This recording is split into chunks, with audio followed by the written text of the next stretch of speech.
Right. So, now the task force is around, and if I'm considered a menace, as in my hero meter is down in the red, they attack me. Sort of. And, oh, it kind of went down in the red anyways. They sort of attack me. But the thing is, it doesn't matter, really. Because if you get your menace level gone and get your hero all the way up, there will be missions which it just takes that all away from you. I did this on my main playthrough, my first playthrough, got myself up to rank 3 hero, and you know what happened in a certain mission? Brought me all the way down to neutral, negative. Who can resist that? Just 0. Not a menace, not a hero, not anything. I went from a hero to a 0. And it was damn annoying. And, oh my gosh, these guys suck. I just get rid of these guys. I think we can get tech pieces from these guys, which is cool. Are you done? Can I go into there? Oh, it's any other crimes. Okay, then I'm not going to do a car chase. At that. Oh, it's so far away now. I think right now...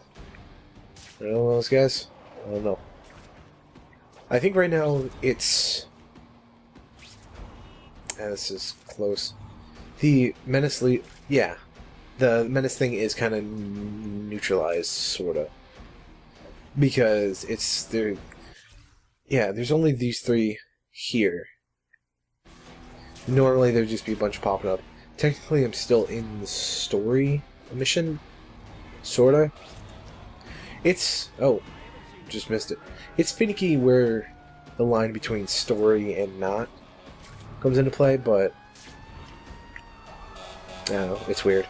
Let's go fight a fire. And there's a loading screen between everything in this game. Which is why the arcade missions, the challenge fight missions, are really damn annoying. Also, these are pretty damn annoying too. Because for some reason, some of them, like this one's fine, but I noticed when I first played them early in the story progression of the game, there would be like 1 or 2 people I'd have to save, and I'd have no time. Like, I'd have to get to them, get them out, and if I screw up like once, I'll have no time. Like, if I screw up, I'd have to it had to be like a half screw up. As in, almost nothing is screwed. It's dumb. So my suit's halfway leveled, which is good. That'll help me out later.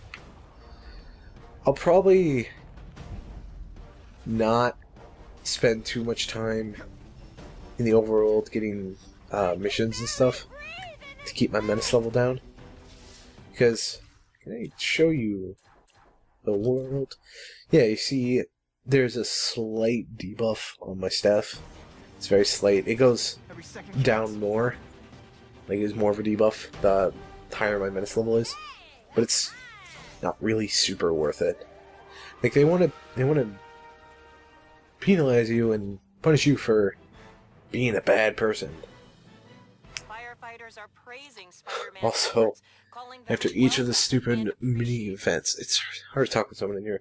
After all the mini events, this thing happens. All the random fights, the random car chases, the random fires. There's always a small breaking news section, which is partly why I don't like doing it. This costume made my butt look big. Somebody would tell me, right? No, Spidey. Oh, that's all the way done? I need one... What is all these new things? Oh my gosh. What are the new upgrades? Please tell me. Is it... Oh my gosh. Oh, no, please. Alright. Yeah, all those seismic blast things just charge it faster, which will be helpful because, like I said, that is actually an ability you need to use. Partially because it'll tutorialize you on it because... always. And because you do face enemies that need it. You'll see those. Definitely. No worry about that. What is going to be there, I wonder? Oh gosh. Yeah. Like, yeah, sure, let's just... I'm not sure what else to talk about at the moment about this game. So yeah. The first game took place after the first movie. Fine. Robots, cross-species stuff, cool. This game takes place during the second movie, where Harry Osborn and Fisk are teamed up, even though it never happens in the movie. Which is just their reason to shove in Green Goblin and Electro and lines from the movie, even though they do not deserve to be in there at all. Like they have no place. They're already they've already set up other villains, like the Shocker. They half set him up, as in they set him up and literally within like the first like fifth of the game, he's done. He's dealt with, just like in every game he's ever been in. You deal with it and boom, he's gone. I almost feel like a bully. But then there's one of the villains. There's another guy we'll be encountering in a bit, and then there's obviously the main character, Carnage, who's the main villain of the game, because he just happens to have things happen to him. Other than that,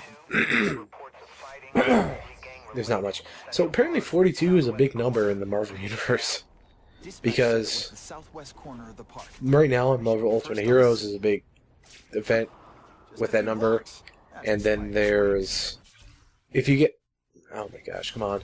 If you get a 42 combo... Oh, siren in the background. Freaked me out a little. If you get a 42 combo in this game, you get an achievement. And then Core 42, so... Does anybody know what that is? What 42 has to deal with Marvel or Spider-Man? Was it in, like, 1942 Spider-Man was invented? I mean, that might be it. But then again, if that's it, then why does a online game based around all sorts of Marvel heroes have a thing based, unless like that's where like the golden age of Marvel happened or whatever. It's so annoying, that ding ding ding noise when there's like, oh, there's nothing to hook onto. It's just so annoying. It's so annoying. Why do you even put these mechanics in if you're just gonna bastardize them or don't even turn out right? Like the morale system. Oh, you can choose not to help someone. You can choose to be a hero or just walk away. In the second Spider-Man game, alright, I choose to walk away. Cool, see ya. Or something else, I guess. In this game, I choose to walk away. Oh, you're a bad person. Let's take away all your buffs and stuff and make the people attack you. Like, no, you don't do that. And then the swinging in here. Oh, it's just like the Spider-Man 2 game. Well, there's no upgrades to it except, oh, you swing faster and then you could do a broken slingshot.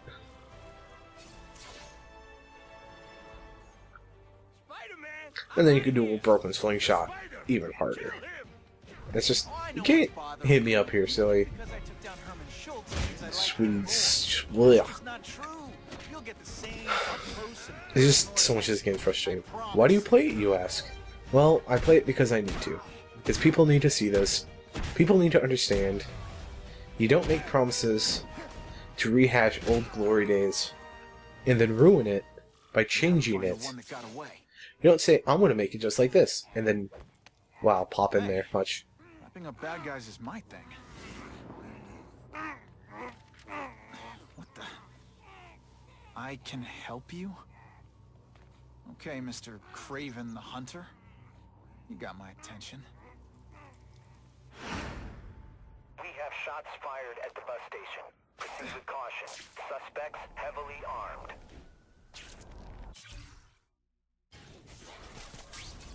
We got shots fired. Beat shots fired. There was a response on Tumblr.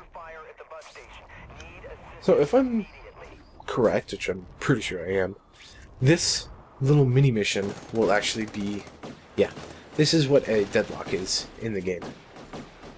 One of the random deadlocks you can encounter, sort of. Which is bus stations. It depends on your location in the map. Sometimes it's bus stations, sometimes it's construction places. And, whoa, sometimes it's other places. So, unfortunately, it's pretty much impossible to stealth, because once you stealth someone, everyone seems to be alert. Every other person seems to know, like, oh, shit, I saw you in the corner. just past my cone of vision because video games. And it's just so annoying. And there'll be a bunch of guys back to back, and you literally can't do anything. These guys. He's watching, probably. I'm not sure. How do I shot web? I think I should be fine here. Nope. See? Like, there wasn't any way that guy actually should have seen me. But then... Okay. Never really had nobody else. Usually everybody else was alert. All are always alerted immediately. Okay, this is introducing these guys. The heavies, you know, the fat guys. Ooh, fat, because my belly's sticking out. And then this is where you use the Psych and the seismic toss ability. You do that to stun them, and then you hit them a couple times. And then you dodge it around. Oh, one of the many witty, funny lines from Spider-Man, and you'll hear over and over and over and over and over and over and over again in the game. Spider-Man! I like. Impressive. But you are still raw. Inexperienced. I was experienced enough to beat your friends. I am Russian, but I am no friend to those pigs. My name is Sergei Kravenov. Men call me Kraven the Hunter. So you left me that note. Huh. Judging from the web, you're one of those crazy reality show guys who runs around naked in the woods eating bugs. How can you help me? I can make you a true hunter. Not just a boy pretending to be a man. Should you wish to accept, you may find me here. Until we meet again.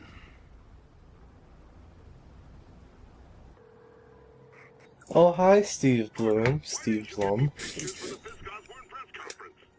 Oh, sorry, Mr. Jameson, but I've got school. Oh, it's Jameson. You know, life I forgot you outside actually the hear his voice. In my day, your job was your life. A trespass is wasted on you. I really don't think it is, but he sounds a lot like Jameson from the Tom Maguire movies, and I adore that. It would be nice not to feel like I'm fighting this battle on my own. Is Kraven someone I can trust? No, Kraven obviously doesn't know who I really am. he is not. So, for those who aren't familiar with the comics, Kraven is I've always worked somebody best who alone. wants to hunt them, Again, I've never the tried human anything spider. If Kraven can teach me his hunting One of the techniques, most dangerous I'll rely on games his in the podcast. world. A human Be Spider-Man. nervous. That's my Need impression, information probably on really Kraven, bad. you've got a press He's a pass bad to guy. get it with.